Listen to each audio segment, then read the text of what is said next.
Panginoon, maraming salamat po sa panibagong araw, Panginoon. Salamat po, Panginoon, muli mong ginising ang bawat isa sa amin upang masaksihan ang panibagong isang linggo sa aming mga buhay. Salamat po, Panginoon, sa mga ginawa mo at patuloy na gagawin pa sa aming mga buhay. Lord, sa umagang ito, itinataas po namin sa iyo ang aming worship team, ang musicians and technical team, at maging ang aming Pastor Marlon, Panginoon, na siyang gagamitin mo upang ibahagi ang iyong banal na salita. Patuloy, Panginoon, na pagpalain mo ang bawat isa sa kanila. Gayun din, Lord, itinataas din namin sa iyo ngayon ang aming mga senior pastor sa AFC, Panginoon. Patuloy na bigyan niyo sila, Panginoon, ng kalakasan, ng spiritual strength, Panginoon, ng mga blessing, Panginoon, upang in return, Panginoon, ay maging pagpapala rin sila sa bawat isa sa amin. Bless their heart, Panginoon. Bless all their works, our dear Lord. Panginoon, nawa maging ang kanilang mga salita at gawa ay maging asalamin ng iyong pag-ibig at biyaya sa bawat isa sa amin. Itinataas din namin sa iyo, Panginoon, ang lahat ng kapatid namin na naririto ngayong umagang ito, Panginoon. Gayon din, Lord, dalangin namin na maging pagpapala ang bawat isa sa mga taong nakapaligid sa amin. Ito ang aming sama-samang dalangin at pasasalamat sa matamis at makapangyarihang pangalan ng aming Panginoong Hesus. Amen. Isang mapagpalang umaga po sa inyong lahat. So, kumusta po ang inyong mga araw? Mabuti. Pinagpala po ba ang lahat? Praise the Lord. Praise the Lord, pinagpala ang lahat. Ako po'y nagagalak at nalulugod na ang lahat ay pinagpala at tunay na isang kagalakan po na despite sa mga pangyayari na nangyayari sa ating bansa ngayon ay nandun yung kagalakan sa inyo, yung presensya nyo, yung nasasabi nyo pinagpala ang bawat isa. So hindi ko na kung the past months na nagdaan ay talaga namang ang ating bansa ay maraming mga pangyayari. Minsan nagtatanong tayo, minsan even I ask the Lord, ba't ganun? Parang napakaraming tao ang masyado na yatang gustong yumaman. Masyado na yatang maraming taong gustong manlamang sa kapwa. Masyado na yatang maraming tao ang makasarili. Masyado yatang maraming tao ang hindi na tama ang ginagawa, no? Parang pag inisip natin, minsan, parang hindi yata talagang ang aming bansa ngayon, no? Even sabihin natin na mga Kristiyano sometimes ay affected na nasa sangkot. But just the same, ang sabi po sa Habakuk 2 verse 4, for the just shall live by faith. I repeat, for the just shall live by faith. Ito din po yung reklamo ni Habakuk during that time. So, sabi po ni Habakuk, Lord, ba't ganun? Napakaraming taong masasama, napakaraming tao na nagpa-prosper, despite na masama yung kanilang ginagawa, parang sikat pa sila, parang it pays na gumawa ng mali, parang it pays na maging tama yung ginagawa nila kahit mali. Pero ang sabi ng Diyos kay Habakuk, for the just shall live by faith. Ibig po sabihin, bagamat parang sa paligid natin ay nakikita natin maraming gumagawa ng masama, pero tayong mga kumikilala, mananampalataya sa Diyos, ay dapat patuloy na nagtitiwala at nananampalataya sa ating Diyos. Ibig sabihin, ano man na mangyari, tapat tayong maglingkod, tapat tayong manampalataya, tapat tayo na magtiwala sa Diyos. Sapagkat, ang sabi po sa mga sumunod na verses, parurusahan ng Diyos ang mga taong mali ang kanilang ginagawa. So, I just don't know kung at this point in time ay ito na yung rason kung bakit na-expose, kung bakit nalagay sa mga news ang mga maling gawa. But just the same, I expect justice will prevail because God says, justice is mine, says the Lord. Okay. Muna natin dito. So kung kayo po yung nagagulumihan okay, thank you. Kung kayo nagagulumihan sa mga nangyayari ngayon at parang, Lord, ano bang mangyayari sa amin? Sabi po ng Lord, for the just shall live by faith. So kung ano man ang mangyari, magtiwala tayo sa Diyos sapagkat ang Diyos tapat at marapat lamang panampalatayanan. So tayo po dadako na ngayon sa ating chapter 24 ng Book of Exodus. So sabi po dito ay covenant and worship. Ayan. So makita po natin yan sa Exodus 24 verses 1 to 18. So I guess 10 a.m. So hindi na po natin basahin. Matandaan naman natin halos lahat itong topic na to, no? So kung makikita po natin is covenant and worship. So ang una pong covenant na ginawa ng Diyos sa tao ay with Abraham. That sinatawag natin na Abrahamic covenant. Makikita po natin yan sa Genesis 12 verses 1 to 3. Ang sabi po rito, now Yahweh said to Abraham, leave your country and your relatives and your father's house and go to the land that I will show you. Verse 2. And I will make you a great nation. I will bless you and make your name great. You will be a blessing. And verse 3. I will bless those who bless you and curse him who curses you, and all the families of the earth will be blessed through you. So yun po yung covenant. Yun yung pakikipagtipan ng Diyos kay Abraham. Ang hinahanap ng Diyos kay Abraham is faith and obedience. I repeat. Ang hinanap ng Diyos, ang nakita ng Diyos kay Abraham ay pananampalataya at pagsunod. Mahalaga po ito. Pananampalataya at pagsunod. Ganoon din po sa atin, mga Kristiyano, kailangan natin ng pananampalataya sa Diyos at pagsunod. Hindi pwedeng pananampalataya lang, tapos hindi ka susunod. Hindi ka nananampalataya kung hindi ka susunod. Amen po ba? Klaro yon, no? Pag sinabi natin nananampalataya sa Diyos, tayo sa Diyos, ibig sabihin, sumusunod tayo. Kasi kung hindi ka nananampalataya sa Kanya, hindi ka susunod. Kung sasabihin mo nananampalataya ka sa Diyos, tapos hindi ka naman sumusunod, niloloko mo sarili mo, sinasabi mo lang by your mouth, nananampalataya ka, pero hindi totoo dahil hindi ka sumusunod. Amen? So yan po yung foundation ng Exodus 24. Faith and obedience, pananampalataya at pagsunod. So ito ay promise covenant din ng Diyos kay Abraham hanggang sa kanyang mga descendant, hanggang sa mga Israelita. Makita po natin yan sa Genesis 15:18. Ang sabi po rito, in that day Yahweh made a covenant with Abraham. I have given this land to your offspring from the river of Egypt to the great river, the river Euphrates. So napakaluwang po nung bibigay ng Diyos sa descendants.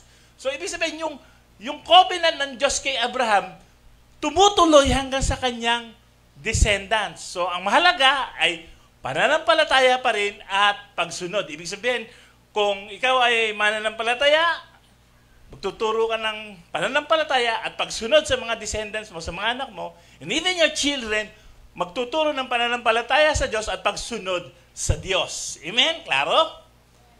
Medyo mahina na. Okay. So if you obey and keep my commandments, sabi ito sa Exodus 19 verse 5. Sabi ito sa Exodus 19 verse 5, yung previous natin, ano po. So, wala. So, lipat na natin dito. Ano, magtatagal tayo. Ito, sabi po sa verse 4 and 5. Now, if you will obey and keep my commandments, you will be my own special treasure from among all the peoples on earth. For all the earth belongs to me, So, ibig sabihin, kung ikaw ay susunod, ang sabi po niya sa mga Israelita, galing na po sila ng Egypt nito, papunta na, nandito na sila sa Mount Sinai. Ano? Sabi ng Diyos, kung kayo ay susunod, you will be my people. Kayo ay magiging bayan ko. So, parang tayo mga Kristiyan, kayo ay magiging anak ko. So, you will be my people. And I will be your God. And I'm the God who owns everything. He owns the earth and everything in it. Okay? So, makita natin na ang Diyos ang may-ari ng buong sangkalupaan, at pag siya ay naging Diyos mo, ikay magiging anak niya, magkaanak ka, siyempre, tagapagmana ka. So, tagapagmana ka ng langit at lupa. So, that's the essence. That's the promise, no? Na kung kayo matitiwala, mananampalataya sa Diyos, you will be heir of the earth. So, tagapagmana ka. So, yun yung pangako ng Diyos sa mga Israelita. In chapter 20, nung sumunod nung 19 yun, no? Nung 20, sinabi dito yung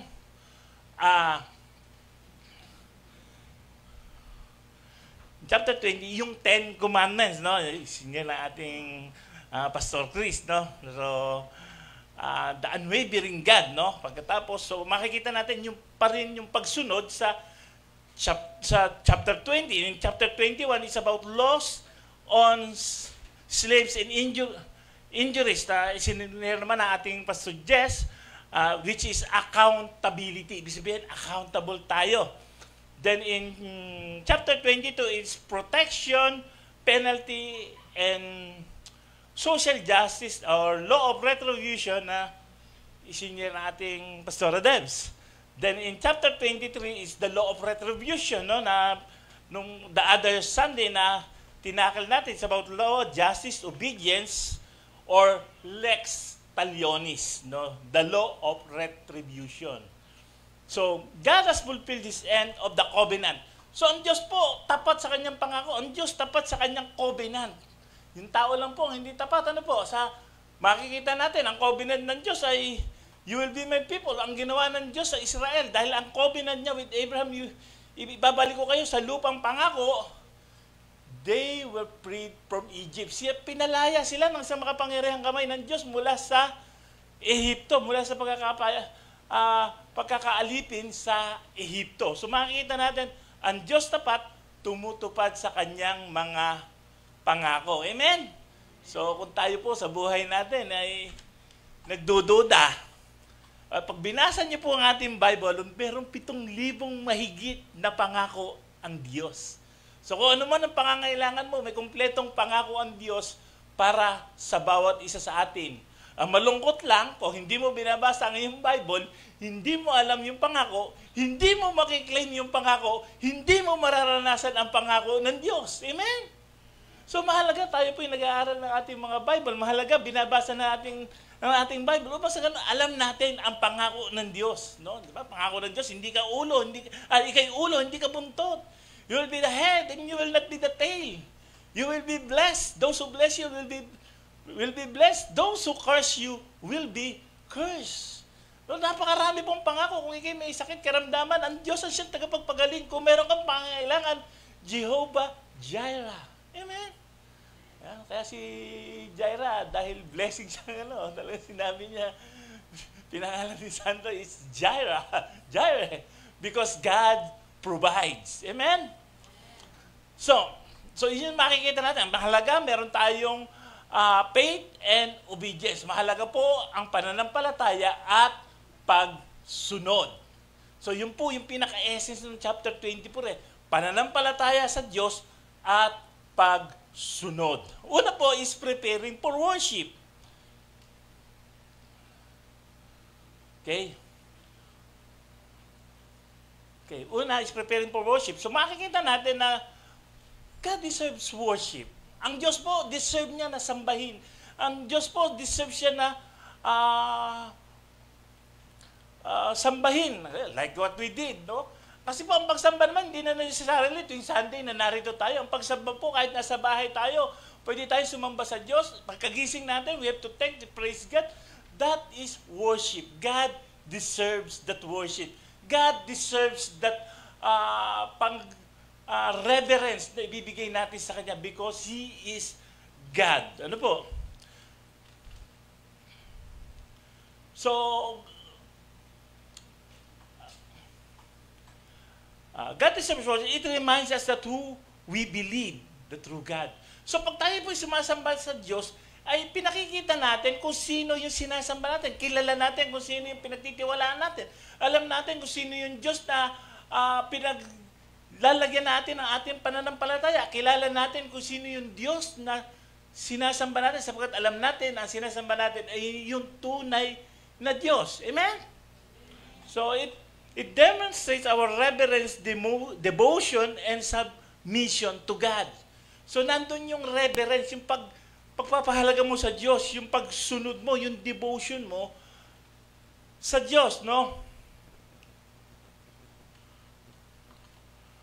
So, makikita natin sa Israel kung paano sinunod o kung paano ginawa ng Diyos yung kanyang covenant sa Israel, no? Di ba sa Ehipto, bago siya palayain ng Parao, nagbigay ng 10 plagues o 10 salot sa Israel bago sila palayain. So, ito yung nagpapatunay ng kapangyarihan ng Diyos na higit siya doon sa mga Diyos-Diyosan ng Ehipto. Na pinahiya niya ang mga Diyos-Diyosan ng Ehipto at pinakita niya siya yung tunay na Diyos na dapat sambahin. So, the parting of the Red Sea, yung paghati sa dagat na pula, it's an amazing thing. Walang pwedeng gumawa nito. Even now, kahit po sa modern construction equipment natin, hindi natin to kayang gawin. Hindi natin to kayang hatiin. Pero dahil totoo at makapangyarihan ng Diyos, pinakita ng Diyos sa Israel na kaya niyang gawin ang mga imposible mga bagay. No? So, yung pillar of cloud by day and the pillar of fire by night, that is impossible. Pero ginawa ng Diyos para bigyan ng lilim sa init ng araw sa disyerto ang mga Israelita, binigyan ng haliging apoy upang sa ganun sa gabi, hindi sila manginig sa lamig. No? Nandun yung protection ng Diyos. No? So kung paano binigyan sila ng mana at pugo. Alam niyo po, pag pumunta ka ng disyerto, wala ka naman makakain doon. Maglalakad ka ng for 50 days, naglalakad sila hanggang sa marating sa Sinai, wala silang kakainin. Tayo, o sila, yung mga Israelita, pag walang kakainin, nagrereklamo. Pero pinakita ng Diyos na tapat siya, na bibigyan ko kayo ng mana. Yung mana na to binigay ng Diyos for 40 years. Try to imagine 40 years supply ng bigas. Amen? Mas masarap pa sa bigas. Parang wafer siya, no? O, meron pang pugo. Meron pang 40 years supply ka ng pugo. So, may meat, may bread. So, ano pang kulang? Tubig. Pero ang Diyos nagbigay pa rin ng tubig sa disyerto. Napaka-imposible magkatubig. Lalo na't puro bato. But when Moses struck the rock, water comes from it. So, hindi naman bukal eh. Isipin mo, bato, mataas. Paano lalabas ang tubig doon? But there's nothing impossible with God. So, pinakikita ng Diyos that out of the rock, I can make a river flow. So, out of the rock, a river flows to quench the thirst of all Israelites. Ilan sila? The estimate is around 600,000. Doon mo, 600,000 paiinumin mo. Kasi isang pan na ganyan, kulang yun. Pero dahil sa kapangyarihan ng Diyos, makikita natin that God deserved to be worshipped. But what He has done for them from Egypt to Sinai is so amazing that God deserves to be worshipped. Sa buhay po natin, no? Mula pagkabata natin hanggang ngayon, anong masasabi mo? Does God deserve to be worshipped? Dati nga, namamasahe ka lang, pero ngayon may sasakyan ka na. God deserves to be worshipped. Dati nga, halos we came from nothing. But now, hindi ko sinasabing something tayo, pero makikita natin ang progress, ang pag-unlad ng ating mga buhay, higit sa lahat yung wealth natin sa buhay, God deserves to be worshipped. nais ko lamang po iklaro, iba yung riches, iba yung wealth, ha? Pag sinabi pong riches, yung mga ari-arian mo, maraming kang pera sa bangko, mga diskaya, maraming kotse, maraming bahay. Pero pag sinabing you are a wealthy man, it is inward. Ibig sabihin, sa puso mo, sa buhay mo, bagamat pwedeng wala kang maraming riches, you are a wealthy man. Ibig sabihin, mayaman ka sa pag-ibig, mayaman ka. Ang feeling mo sa sarili mo ay hindi ka nagkukulang dahil tapat ang Diyos. That is what we call you are wealthy in the eyes of God. So yun po yung makikita natin, no? God deserves to be worshipped. So, di po ba ito din ang sabi ni Moses nung humarap siya kay Paro sa let my people go to worship me so that I could worship the Lord.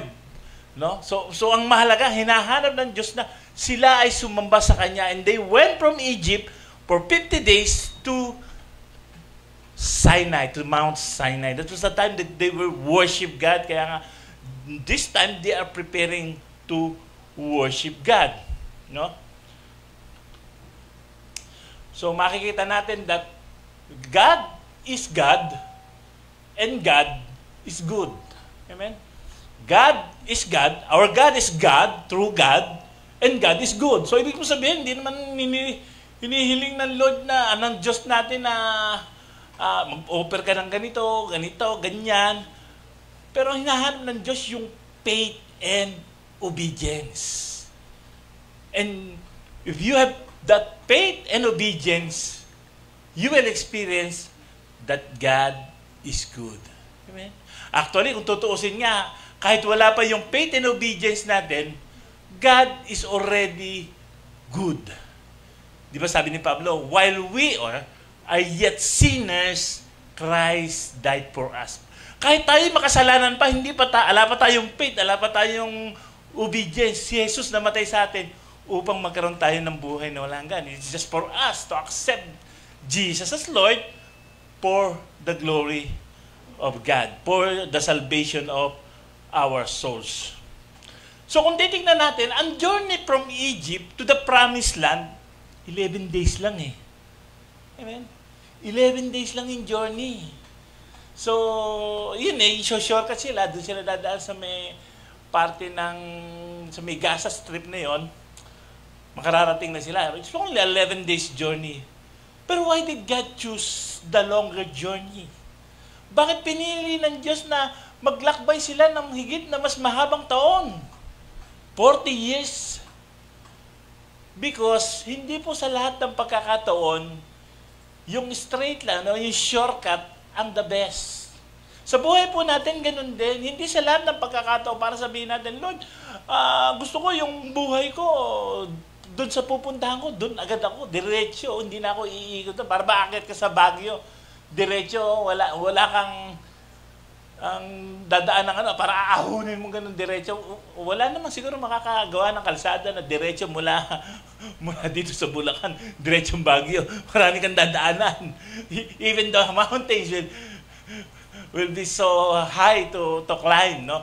That will be difficult and that will be impossible for us. Ibig mo sabihin, sa buhay natin, tayo pinadadaan ng Lord sa mga liko-likong daan to learn the experience in life that God is good and God is faithful.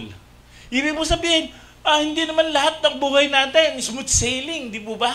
Tayo dumadaan sa pagsubok, tayo dumadaan sa problema, tayo dumadaan sa kakulangan, tayo dumadaan sa kakapusan.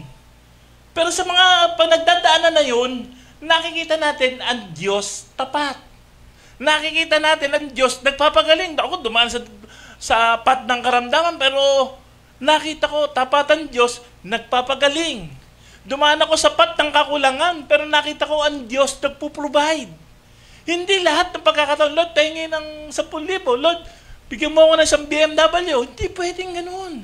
Nais ng Diyos pakita sa iyo na ako'y Diyos na tapat, nagmamahal sa iyo, na kung saan sa paglakad mo sa buhay, na hindi basta diretso lang at marami kang pupuntahan, makikita mo at ma-experience mo ang kabutihan at katapatan ng Diyos. Amen. Higit sa lahat, makikita mo ang kapangyarihan ng Diyos na siya'y totoong Diyos. And for that, He deserves to be worshipped. Amen.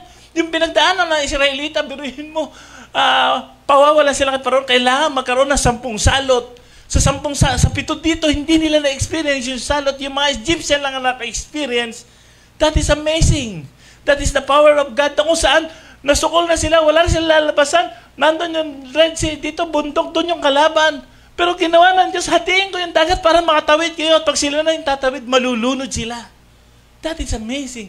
So doon pinakikita ng Diyos na hindi pwedeng diretso lang. Ang mahalaga, makita mo muna kung ano yung matututunan mo sa bawat experience na pagdadaanan mo sa buhay mo. At sa bawat matututunan mo, makikita mo ang Diyos buhay. Ang Diyos makapangyarihan. Ang Diyos kumikilos. Ang Diyos gumagawa. So manalo titibay ang pananampalataya mo na ang Diyos tapat sa kanyang mga pangako. Ang Diyos ang siyang tumutugon sa bawat mong dalangin. Kaya nga pag nag-pray ka, nakikita mo tumutugon ang Diyos at totoong buhay ang Diyos. Amen? Kaya pagka Tuesday, palagay ko, mas marami pa huli. No? Tuesday, parang record-breaking tayo. I don't know kung 29 yata tayo o 30 last Tuesday. But just the same, it is not because masaya tayo. It is because of the faithfulness of God who answers our prayers. Amen? Amen. So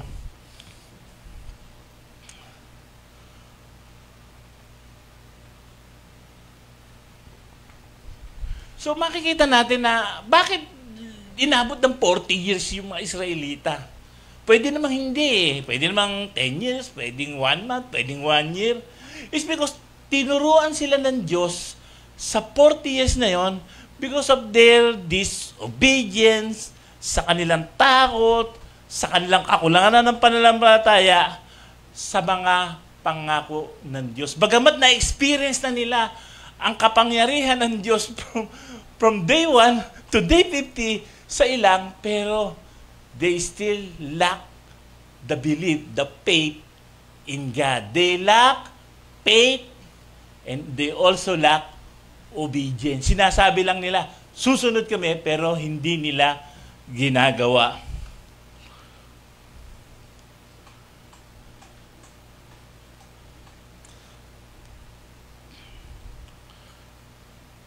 So, sa buhay, I believe, lahat naman tayo dumadaan sa mga pagsubok, lahat naman tayo dumadaan sa mga problema, no? So, kung minsan, nagtatanong ba kayo? Hindi. Nagtatanong kung minsan, ano. So, minsan din natin maunawaan. Sabi nga sa Deuteronomy 29:29, God has His reason, purpose, for beyond our comprehension. So, hindi ko alam kung hindi pala. So, in Isaiah 55, verse 8 to 9, ang sabi sa Isaiah 55, verse 8 to 9, for my thoughts are not your thoughts, and so, makita po natin yun, ano po. At sa the secret things belongs to the Lord. I believe that's the verse in it. So, una, God deserves worship. God deserves our worship. So, kung dumadaan ka sa mga pagsubok, problema, kahit po sa gitna ng problema, kahit sa gitna ng mga pagsubok, God deserves our worship. Sa panahon man ng mga problema, si Job, no? Naked I come, naked will I return. Praise the Lord. So, bagamat dumadaan tayo sa pagsubok, God deserves our worship. So, with that, lalo natin na ipapakita ang ating pananampalataya at pagsunod sa Diyos. Pangalawa, letter B, worship reminds us who God is and who we are in relation to Him. Sabi po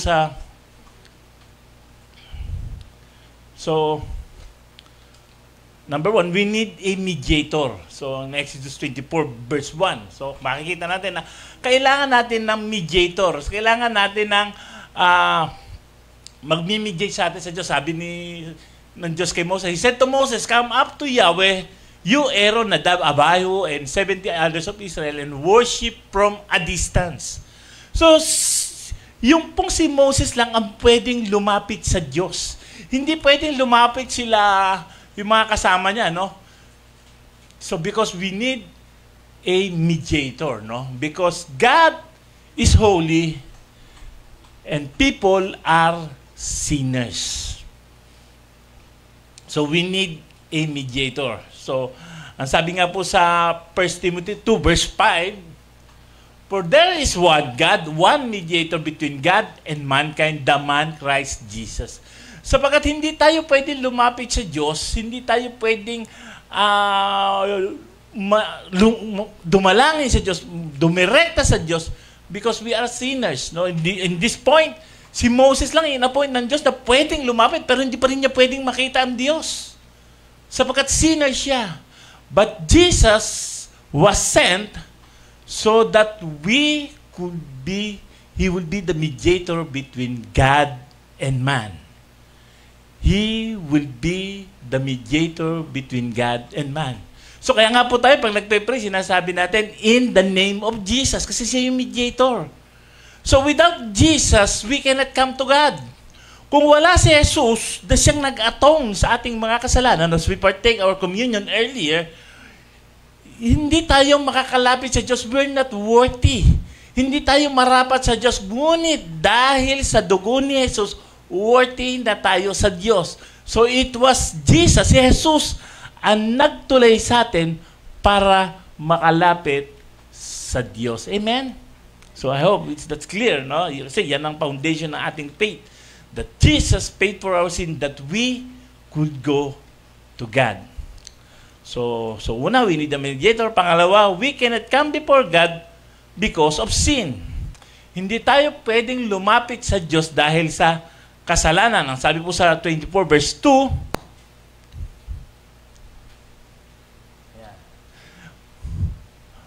Moses alone shall come near to Yahweh, but they shall not come near, the people shall not go up with him. Hindi pwedeng lumapit ang mga tao, si Moses lang. And in our time, or even this present time, it's only Jesus come to God.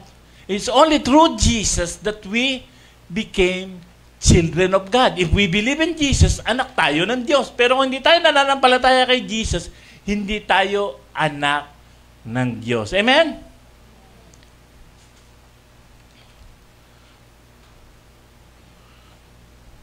So, ang sabi po sa Isaiah 59 verse 2,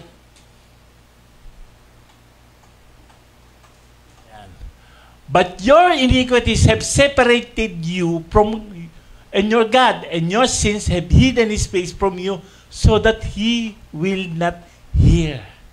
Sabi po ni Isaiah, ang kasalanan na nagse-separate sa atin sa Diyos, kaya hindi tayo madinig ng Diyos sapagkat dahil sa kasalanan. Ang sabi po sa Psalms 51 verse 5, behold, I was born in iniquity, in sin my mother conceived me.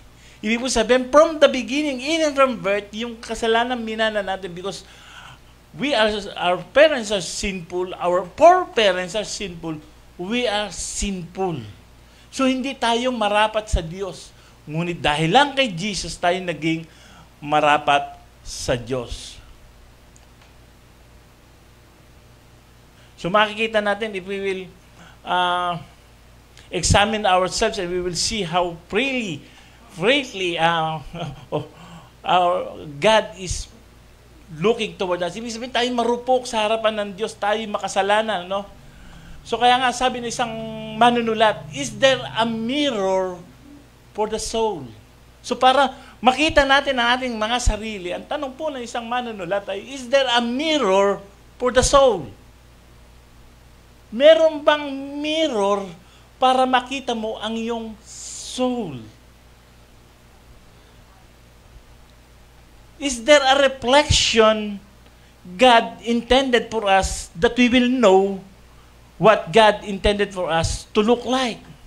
Meron bang reflection na pwede tayong tignan kung saan makikita natin kung ano yung nais ng Diyos na maging itsura natin sa buhay natin? I could only think of one, the Bible. Na makikita mo ang kalooban ng Diyos para sa iyo, kung ano yung susundin mo, kung ano yung magiging panuntunan mo sa buhay. So the Bible, it was, sabi po, George MacDonald, with whom C.S. Lewis borrowed this statement, no? Si George MacDonald po is around 17th century writer, Christian writer, no? Nakinote siya ni C.S. Lewis. Sabi po nito, "You do not have a soul. You do not have a soul. You are the soul. You have a body." I repeat, you do not have a soul. You are the soul. We have a body. We are what we are. We are the soul of who we are. Meron lang tayong katawan na pag tumingin ka sa mirror, nakikita mo yung physical body mo. But the soul itself is you. Your character, your being, your faith, your belief in God. That is who we are. Kaya sabi po ni C.S. Lewis, ginote niya kay MacDonald na, we do not have a soul. You are the soul that have a body. Amen? So, medyo, siguro, meron ba intindihin yun? You don't have a soul, you don't have the soul, you are the soul that have a body. So, ibig sabihin yung body natin, ito yung ano natin, physical outward. But who you are is your soul. And if there is a mirror, that reflection that we could look for ourselves, I could only think of the Bible that will reflect who we are in the sight of God. And with that reflection, we can correct our lives. With that reflection, we can see our being, we can see our paths, we can see our motives, we can see kung ano yung mga plano, mga ninanasa mo, yung mga gusto mo sa buhay. And with that soul na nakikita mo sa Bible that reflects who you are, then you can change your perspective in life. You can change for a better future to look forward to Jesus. Amen? So napaka-amazing, no? Talaga ang Diyos, ginawa niya yung Bible para sa gayon makita natin who we are in the sight of God at ano yung nais ng Diyos na maging tayo pagdating ng panahon. Ano ang gusto ng Diyos sa buhay natin, natahakin natin. Kung tayo tinawag ng Diyos ng mangaral, alam niyo po, kahit anong gawin mo sa buhay mo, pag ikay tinawag ng Diyos ng mangaral, it will be unsuccessful. Hahanapin mo pa rin na mangaral ka. Kung ikay tinawag ng Diyos na mag-bless ng mga tao to provide for other people who are in need, and truly in need, then you will be blessed by God to do such thing. Pero kung ano yung calling mo ay siguro kumanta, talagang napakaganda na ibibigay na boses sa ni Lord para mag-glorify siya sa buhay mo. Na kung kahit anong gawin ng buhay mo, ng soul mo, to prosper yourself, parang hindi nagpa-prosper. Pwede nga mayaman ka. You are rich, but you are not wealthy. Because we say earlier na wealthy is being sufficient in everything with God. Sufficient in yourselves about everything you possess. Kahit isa lang kotse mo, kahit isa lang ang bahay mo, na modest lang, you are wealthy before God if you are doing the will of God and the purpose of God in your life. At nandun yung kagalakan, kakontentuhan, at completeness sa buhay mo dahil you have fulfilled what God has planned and prepared you for your life. Amen? So yun po yung difference ng wealthy and riches. Pero pwede ka naman maging wealthy, rich ka pa. Amen? Sabi ni I think in Psalms 112 or 111, God wants you to be rich and wealthy. Amen? So lalong maganda yun, no? Rich ka na, wealthy ka pa. Kasi pag rich ka na, wealthy ka pa, ibig sabihin, hindi ka ganid. What you have, you will share. What you have, you will give. What you have is not through scrupulous dealings. What you have is a blessing from God. Ibig sabihin, yung blessing ni Lord, walang kalakip na, na curse, walang kalakip na problema. Hindi yung kamukha ng iba ngayon na nangangamba sila, makukulong ba ako because I'm rich? Pero ang pagpapala po ng Diyos is both rich and wealthy. Ibig sabihin, mayaman ka sa Diyos, mayaman ka sa sarili mo, at mayaman din sa mga physical or material na bagay. And owning those things is not too bad, no? Marami kang pinagpala ka, di magpala ka din. Because we are blessed to be a blessing. Amen? At totoo nga ako kahapon, bumili lang ako doon sa isang tindahan doon sa may palengke sa taas eh. Kristyano po yun, kilala naman niya ako, na pastor, sabi niya, pastor, eto na po yung binili niyo. Pero dahil po ibinless ako ni Lord, marami nagbigay sa akin ng upo, i-bless ko din kayo, bibigyan ko kayo ng upo. So that's blessing. So not necessarily ang blessing mo yung magkaroon ka ng limpak-limpak na kayamanan, but the best blessing is to be wealthy and rich. Hindi ko naman sinabing magpakayaman tayo kasi kung tinawag ka ni Lord na talagang mag-serve lalo na sa mga ibang bansa, makikita mo kung sa mission, makikita mo at ma-experience pa rin ang kapangyarihan at probisyon ng Diyos sa ating mga buhay. Amen? So sabi po sa Ezekiel 18 verse 20 to 21, the soul that sin, it shall die. So kung kayo makasalanan, you will die. So pero kung nasa iyo si Jesus, because we are sinners and Jesus paid for our sins, Jesus atones for our sins, you will not die because you will live forever. Amen. So napakaganda na kay Lord tayo, no? You will not die, your sins will be paid in full, and you will inherit the kingdom of God. So ang pangatlo, Moses repeat the instructions in Exodus 24 verse 3. Ang sabi po rito, Moses came and told the people Yahweh's word and all the ordinances, and all the people answered with one voice and said, all the words which Yahweh has spoken, we will do. So napakababait po nila. Sabi nila, susunod kami. We will have faith and obedience. Faith and obedience. Pero nakakalungkot pa pag sa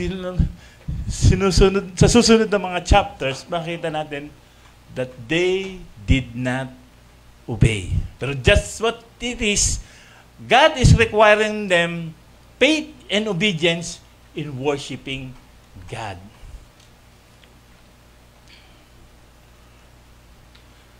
Ang sabi nga po sa Ephesians 2 verses 8 to 9, for by grace you have been saved through faith, and not that of yourselves. It is a gift of God, not works that anyone should boast.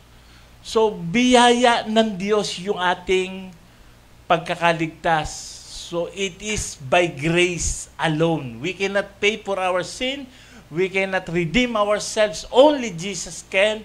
It is a gift of God. Pag sinabi pong gift, hindi ito binibili. Ito ay ibinigay ng kusa. It is grace. Something you don't deserve, but God gave you that gift.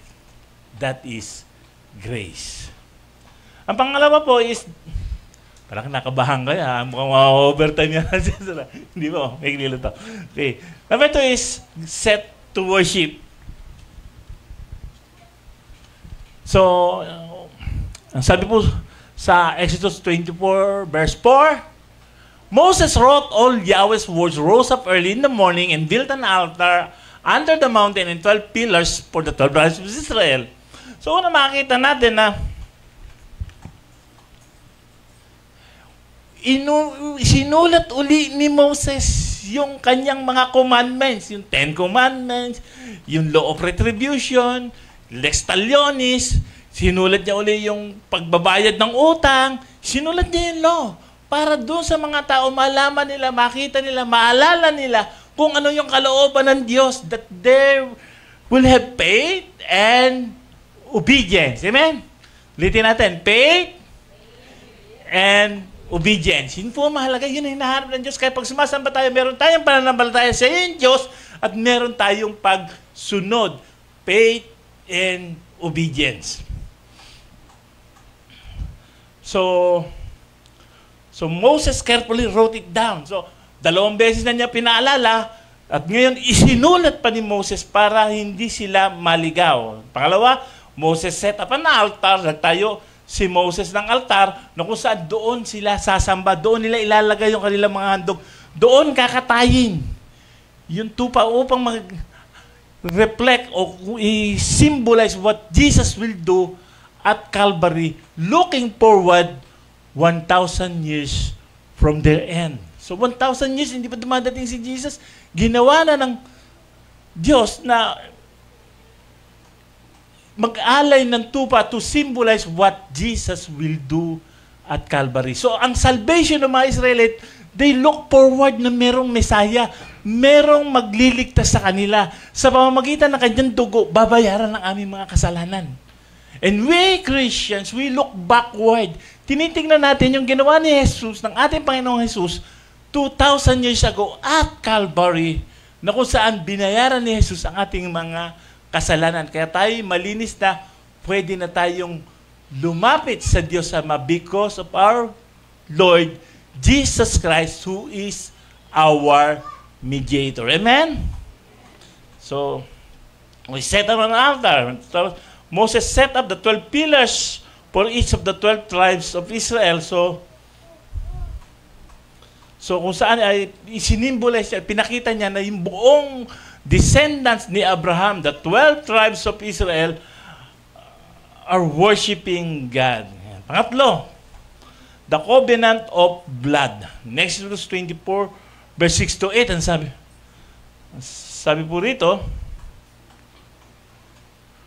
Moses took half of the blood and put it in basins, and half of the blood we sprinkled in the altar. He took the book of covenant, read it in the hearing of the people, and they said, all Yahweh has spoken, we will do, and we will be obedient. So, ayan, pinaalala na naman ni Moses, obedience. Pinakita niya naman ang utos ng Diyos. Pero ang sabi nila, lahat ng sinabi ni Yahweh ay susundin namin. So that is faith and obedience. He took the book of covenant and read it. So Moses took the blood and put it in basins, and half of the blood sprinkled on the altar. So makita natin na yung mga alay na bulls ay kinatay. Inilagay sa basin yung kalahati ng mga kinatay at yung kalahati in-sprinkle sa altar. Ibig sabihin, ito yung dugo na nabubuo. Ito yung sa altar. That is Jesus shedding His blood at the altar. Yun yung sinisimbolize na, no? So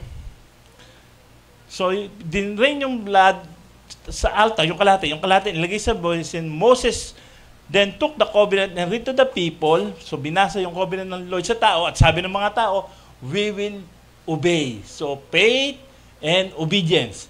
So pangatlo, Moses took the blood from the basin and splattered in the people. So, ang ginawa naman pagkatapos, yung nakuhang kalahati, doon sa nalagay sa basin ng kinatay yung mga handog, in-sprinkled sa tao. So, everyone received the blood of the covenant. Yung covenant ng blood ng Diyos sa mga Israelita. So, everyone received the blood. Pero ngayon, nakita natin ang symbolism nun. Everybody of us received the blood of Jesus as the remissions of our sins. So kaya nga, pagka nag-Holy Communion tayo, nagpapartake tayo ng bread and wine to remember what Jesus has done for us. Hindi na nga pwede i-sprinkle sa atin yung blood sa ngayon because we have the blood of Jesus by faith.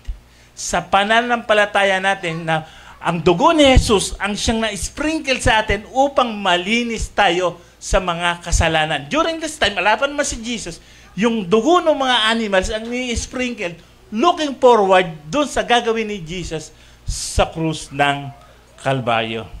Amen? And the fourth, the glory of God.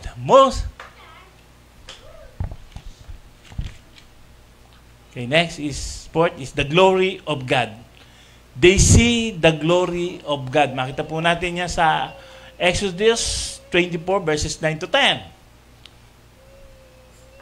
Okay.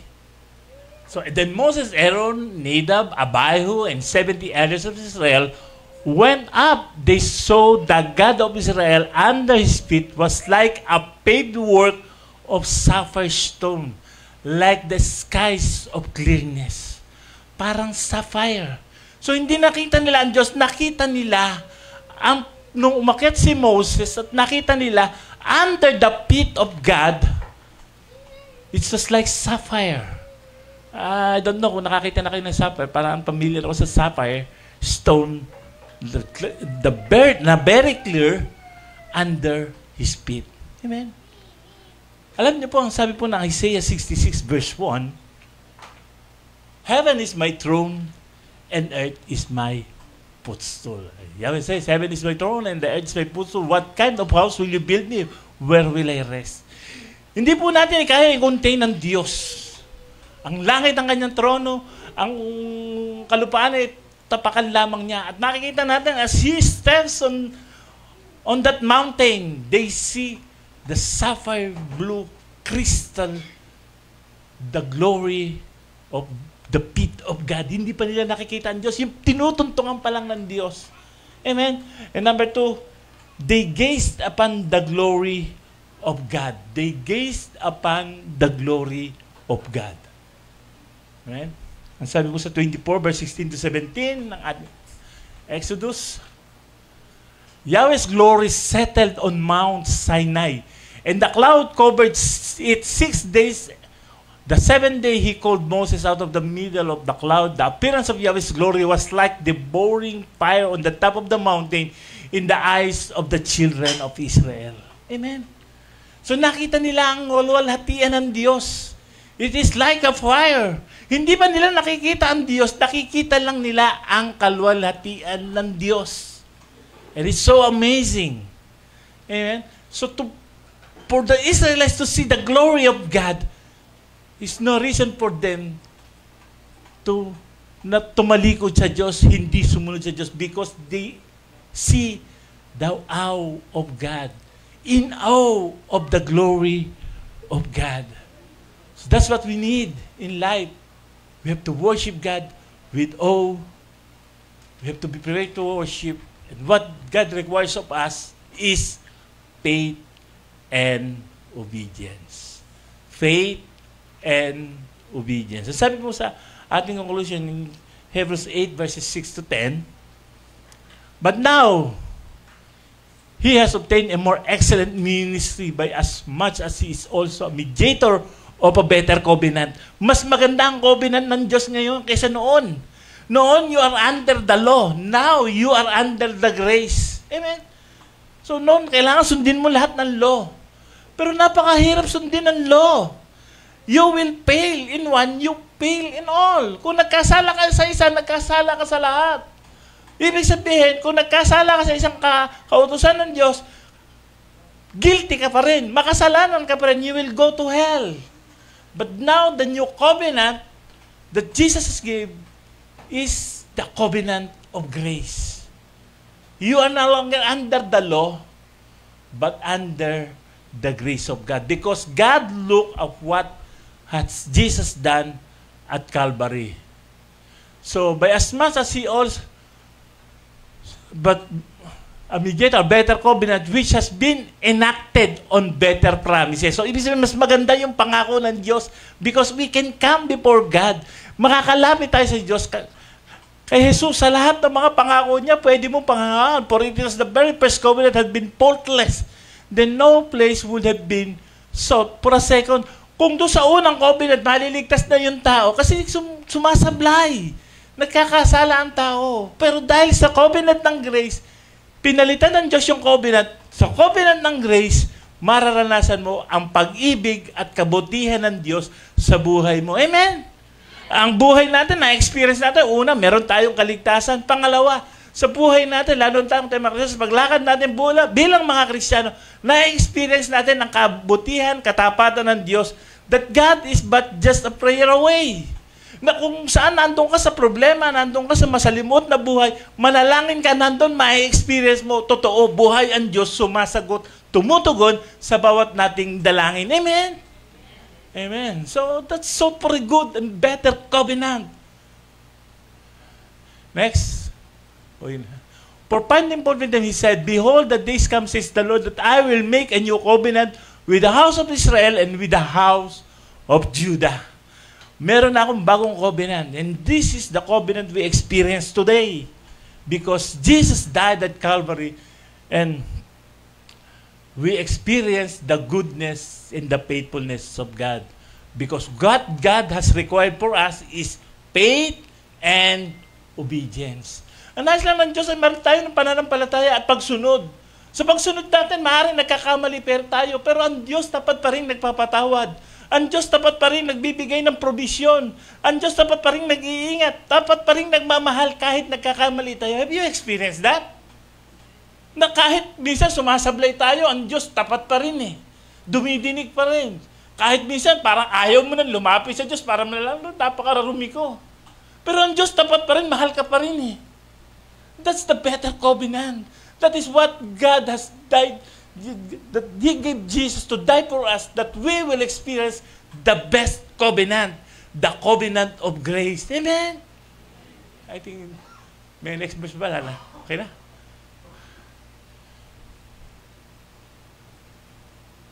That according to the covenant that I made with their fathers, in the day that I took them out by the hand to lead them out of the land of Egypt, for they didn't continue in my covenant, I disregarded them, says the Lord. Dahil hindi nga kaya sundin yung kautusan.